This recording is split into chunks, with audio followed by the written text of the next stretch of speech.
Are we willing to compromise how God would have us run our ministries or our lives just in order for us to get ahead? Hey, I'm going to talk about that on this week's Wednesday's Word, so don't go anywhere.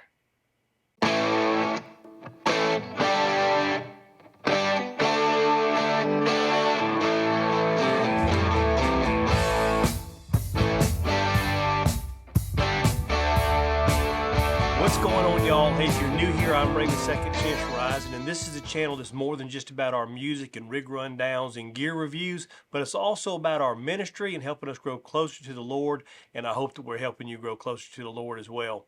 Hey, this week we're talking about what are we willing to compromise or willing to do to get what we want, not necessarily where God is leading us.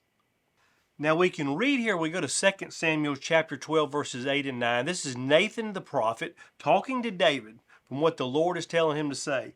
I gave you your master's house and his wives and the kingdoms of Israel and Judah.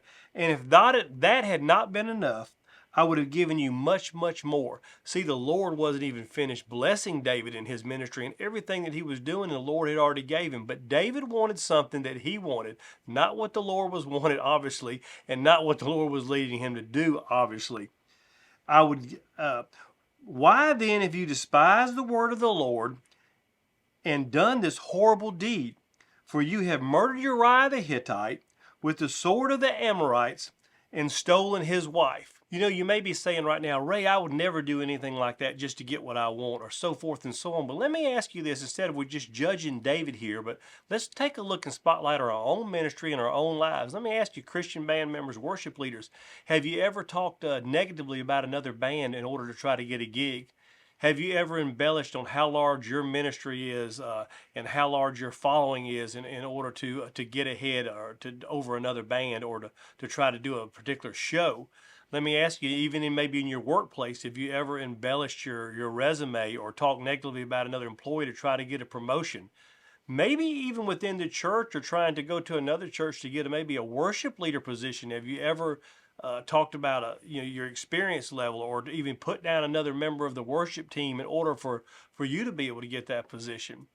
Maybe you're just a church member. Maybe have you ever put down another church in order to try to build up your congregation? And I'm not talking about warning somebody of bad theology in another church or some false teaching, but I'm talking about just talking negatively about another church trying to build up your ministry. I know those are broad differences on the spectrum, so to speak, of sin, but in God's eyes, that's all sin. And when we're trying to do those things and saying and doing things to get what we want, to get that worship leader position, instead of letting God lead us in that position, or God direct us, or to God opening up that door to get that amazing gig, or to get that worship leader position, or to get that promotion at work.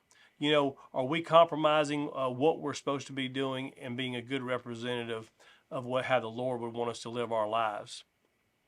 I hope that this message has helped you grow closer to the Lord. I hope it's helping you examine your ministry and examine your lives and what we say and do, and sometimes how we can get wrapped up into getting what we want and not letting God open up the doors in His perfect timing.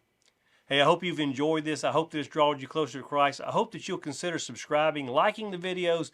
Don't forget to share it with your friends. There's more people that need to hear about it than just me and you. Hey, we love you and God loves you. God bless you and keep looking up. We'll see you next time.